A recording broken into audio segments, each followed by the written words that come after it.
네, 이어서 황금 열쇠 받아보겠습니다. 여러분의 키맨 KB증권 프라임센터 투자 컨텐츠 팀 민재기 팀장 나오셨습니다. 안녕하세요. 네, 안녕하세요. 네, 역시 키맨은 다르십니다. 수익률 측면에서요. 주시는 종목마다 수익 좋고 더블 수익 나는 종목도 있고 해서 잠시 후에 저희가 또 점검 받아보겠습니다. 일단 시장부터 볼 텐데 박스권 장세에 갇힐 거라고 몇 달 전부터 말씀을 주셨잖아요. 네네네. 지루하기도 하고 기회 요인도 많이 숨어 있기도 하고 어떤 포인트 잡고 계십니까? 네, 뭐 9월 달에 많이 하락했다가 코스피는 3,000, 코스닥은 한 1,000선을 이제 올라왔습니다. 그래서 여기에서 이제 우리가 한 단계 레벨업 되기 위해서는 지수가 움직이기 위해서는 우리 힘만으로는 지금 부족하고 결국에는 외국인들이 좀 순매수가 좀 연속으로 이 기조가 유지가 되어야 가능하다라는 말씀 드리고 있는데 참 쉽지 않은 상황입니다. 오늘도 지금 외국인들의 매도가 지금 현재 나오고 있습니다. 외국인들이 지난 10월 15일부터 한 26일까지 한 8일 거래일 중에 한 6거래일은 순매수를 했습니다. 금액으로는 약 2,900억 정도 순매수를 한 거고요. 그런데 어제 이제 다시 2,900억대의 순매도로 다시 돌아섰습니다. 외국인들의 순매도 자체도 좀 부담스러운데 그 순매도한 내용들을 보면 살짝 더 좀 부담이 되는 상황입니다. 일단 어제 외국인들이 순매도한 상위 종목들을 한번 보시면 좋을 것 같은데요. 그 수요일날 순매도 상위 종목들 외국인 기준으로 보면 LG 생활건강에 대해서 큰 폭의 순매도가 좀 눈에 띄는 모습입니다. 골드만삭스에서 4분기 실적에 대해서 좀 경영진 멘트를 이용했죠. 작년 동기와 비슷할 것이다. 그래서 목표가 150만 원 투자 의견 중립을 제시했고 노무라도 마찬가지 노무라증권도 중립 의견 제시하면서 외국인들이 LG생활건강에 대해서 대규모로 어제 순매도가 나오면서 주가도 큰 폭으로 좀 밀렸습니다. 그 외에도 포스코라든지요 롯데케미칼 같은 이러한 종목들도 대부분 다 마찬가지 상황입니다. 정리를 좀 해보면 수요일 외국인 매도 규모의 절반 정도가 삼성전자였고 그 매도 규모가 200만 주를 넘어섰습니다. 그리고 기타 LG생활건강, 포스코, 롯데케미칼, HMM 이들 종목들이 다 업황 둔화 등을 이유로 매도 이유가 충분히 좀 있는 상황입니다. 그래서 외국인들이 오늘도 2천억 이상 만약에 순매도가 시장에서 좀 나올 경우에 코스피 시장은 전체적으로 좀 무거울 수밖에 없다라는 말씀을 좀 드릴 수 있을 것 같고요. 반면에 이제 코스닥 시장은 조금 수급이 다른 상황입니다. 연기금이 우군으로 최근에 좀 등장을 하는 모습입니다. 어제 연기금이 한 400억 정도 순매수를 했는데 300억 이상 이렇게 연기금이 순매수한 것은 지난 7월 15일 이후에 거의 3개월 만에 처음 있는 일입니다. 그래서 어제 연기금이 주로 어떤 종목을 샀는지를 한번 살펴볼 필요가 있는데요. 차트를 한번 보시면 좋을 것 같습니다. 카카오 게임즈부터 YG 엔터 이런 종목들, 게임 엔터, 콘텐츠, 그 외에 미디어 플랫폼, 메타버스, 특수효과 관련된 이 종목들이 대부분을 차지하고 있습니다. 이건 이제 연기금뿐만 아니라 투신도 마찬가지라고 볼 수 있는데 메타버스 관련주가 대거 포진이 되어 있습니다. 그러면 지수는 이제 박스권에 좀 갇힌다라는 모습을 그려본다면 재료주 장세가 전개될 수 있고 만약에 그러한 재료주 장세가 된다면 이들 메타버스 관련주들이 여전히 좀 주도할 가능성이 높다라는 부분을 염두에 두시면 좋을 것 같습니다. 최근에 시장에 전반적으로 금리가 인상이 되고 있고 대출을 억제하는 분위기죠. 그래서 국내에는 이미 유동성 축소가 본격적으로 좀 돌입한 상황입니다. 그래서 주식시장으로 대규모 자금이 유입되기에는 대형주들이 가볍게 움직이기에는 좀 힘든 그러한 수급 상황이죠. 따라서 외국인 수급이 강하게 들어오기 전까지는 상대적으로 수급이 나은 코스닥, 그중에서도 중소형주 중심의 대응이 필요하고요. 단 종목 장세도 좀 화려하게 좀 펼쳐지려면 어제처럼 투신과 연기금에서 최소한 100억 정도 이상의 순매수가 좀 나와준다면 화려한 종목 장세도 기대해 볼 수 있지 않을까 말씀드릴 수 있을 것 같습니다. 예. 그 말은 뒤집어서 보면 지수는 재미없고 종목별로는 활발하게 움직인다. 기회가 많다라는 말씀이신데 한번 기회 찾아보겠습니다. 여전히 당분간 메타버스라고 주목을 하셨는데 지금 유튜브 채팅창에 김재리님께서 메타버스 없는 사람 소외돼서 못 살겠네요 하셨거든요. 네네네. 정말 공감하시는 분들 많이 계실 겁니다. 여전히 기회가 남아있는지 지금도 신규 접근 가능한 부분이 있는지 한번 차근차근 찾아보겠습니다. 엔터주부터 볼 텐데 SM과 JYP 시가총액 2조 원대 돌파는 시간 문제인가요? 2조 원대라고 하면요. 우리나라에 한화나 신세계, 현대, 롯데미 시총 한 2조 원대입니다. 네네네. 이제 그 견주는 수준까지 갈 가능성이 점쳐지고 있는 건데요. 어떻게 보세요?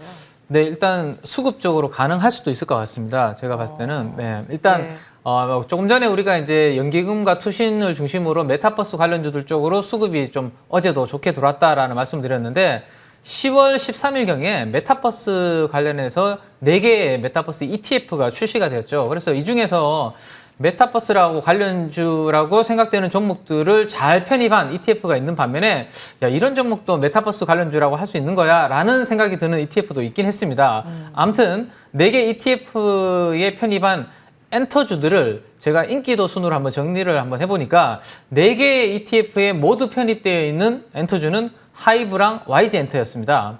그리고 이제 하이브는 아시겠지만 이제 BTS 오프라인 해외 공연 이제 본격화 거기에 이제 초점이 맞춰져서 외국계 증권사들의 호평이 지금 이어지고 있는 상황이고 그 다음으로 이제 3개 ETF에 동시에 편입되어 있는 엔터주는 JYP였습니다.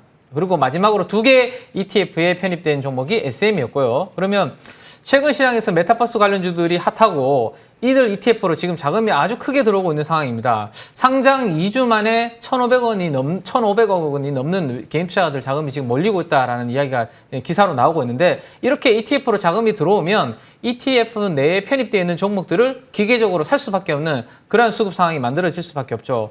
그렇다면 4개 ETF에 모두 편입되어 있는 하이브라든지 YG 엔터 같은 경우는 수급적으로 상대적으로 유리할 수밖에 없는 상황이고 특히 제 생각에는 이제 YG 엔터는 BTS보다 이 블랙핑크가 유튜브 구독자 수가 더 많더라고요.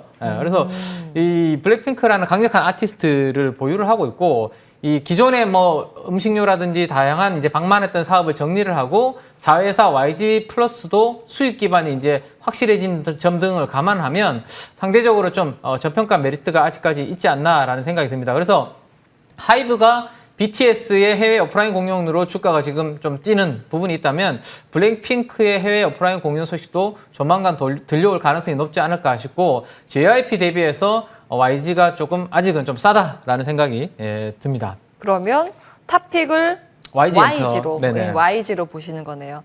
예, 어제 저희 키포인트에서 출연하신 쌍끌이 형님께서도 이 부분 주목을 하셨고 ETF가 출시된 만큼 이를 추종하는 자금들이 여전히 있을 것이다라는 관점에서 겹치는 종목들 정리해 주셨는데요. 그 안에서 이제 종목 선정이 중요하겠습니다. YG 엔터 흐름 놓고 체크를 해보도록 하죠.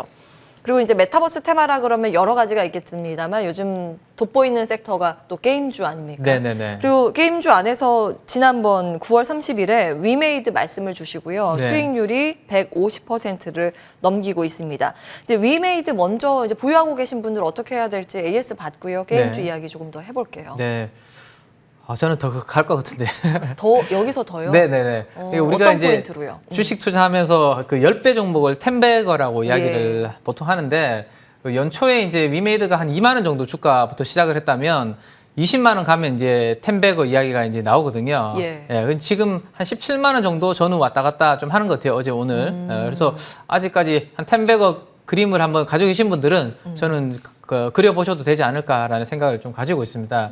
그 이유를 조금 이제 부연 설명을 업데이트를 좀 드리면 이 위메이드의 이제 P2E죠. 이제 게임하면서 돈 번다, 돈 벌기 위해서 게임한다. 이 두 가지가 다 가능한 상황인데 이 글로벌 게임이 이제 출시된 이후에 게임판 전체를 제가 봤을 때는 흔들고 있다라는 생각이 좀 들거든요. 그래서 지난 9월 30일 날 제가 이 목요일 날 방송에서 이 10월 6일 날 무상증자 신규 물량이 나오면 그때 조정 혹시라도 조금 나오면 마지막으로 살 수 있는 기회가 될 수 있다라는 말씀 드렸는데 그때 당시에 제가 서버 수가 11개에서 이제 98개 정도로 서버 수가 늘어났다라고 말씀드렸는데 제가 어제자로 체크를 해보니까 총 서버 수가 173개, 173개입니다. 그만큼이나 이제 그 미드4에 접속하는 유저 수가 엄청나게 지금 많이 증가했다라는 거죠. 그래서 최근에 이제 동시 접속자 수에 대한 기사들도 연이어서 나오고 있는데 지난 10월 14일 날 80만 명 돌파 기사가 나왔거든요. 동시로 그 게임을 접속한 사람들이. 근데 약 12일이 지난 어제 100만 명 돌파 이야기가 나왔습니다. 제 기억으로는 게임주 중에서 이렇게 동시 접속자 수가 100만 명 돌파한 게임은 거의 찾아보기 힘든 것 같거든요. 그래서 이 부분이 아주 우리나라가 아니라 글로벌에서 지금 히트를 치고 있다. 그리고 돈을 벌 수 있는 구조인 이 토큰 경제가 새로운 생태계로 자리매김을 하고 있다라는 거고 수급적 요인은 오늘 오후에 4시쯤에 JP모간에서 이제 NDR 기업 설명회가 열립니다. 그러면 NC소프트나 펄어비스 대비해서 외국인 지분율이 상당히 낮거든요. 네. 그럼 혹시나 오늘 기업 설명회가 어필이 된다면 아마도 외국인 자금들 들어오는 걸 기대해 볼 수 있고 시가총액 6조 원을 넘어서게 되면 다음 달 MSCI 이머징 리밸런싱이 있습니다. 거기에 편입이 되면 기계적인 매수세도 들어올 수 있거든요. 오겠네요, 그러면. 작년 8월 달, 9월 달 신풍제약 혹시 기억하실지 모르겠습니다. 앵커님. 예. MSCI 지수 편입 기대감으로 신풍제약 주가 많이 올랐었거든요. 예. 혹시 가능하다면 그러한 부분까지도 한번 그린다면 20만 원까지 트라이 가능하지 않을까 생각해 봅니다. 어머나, 이 시간이 없네요. 다른 게임주도 점검 받고 싶었었는데 시간상 그러면 이거 신규 접근에 대해서는 의견 어떻게 보세요? 네, 저는 이게 아직 시장에서는 차트만 보면 많이 올랐다라는 생각을 할 수 있거든요. 근데 이 MMORPG에서 이 생태계는 처음 시작했기 때문에 오케이. 그 선점 효과로서 신규도 조정받을 때 괜찮을 것 같습니다. 예, 여기까지 KB증권 프라임센터 투자 컨텐츠팀 민재기 팀장과 함께했습니다. 고맙습니다. 네. 네, 출발 성공 투자 준비된 순서는 여기까지입니다. 오늘 방향 설정 시장이 못하네요. 이어진 순서를 통해서 오늘도 MTN과 함께 좋은 전략 체크해 보시기 바랍니다. 시청해 주신 여러분 고맙습니다.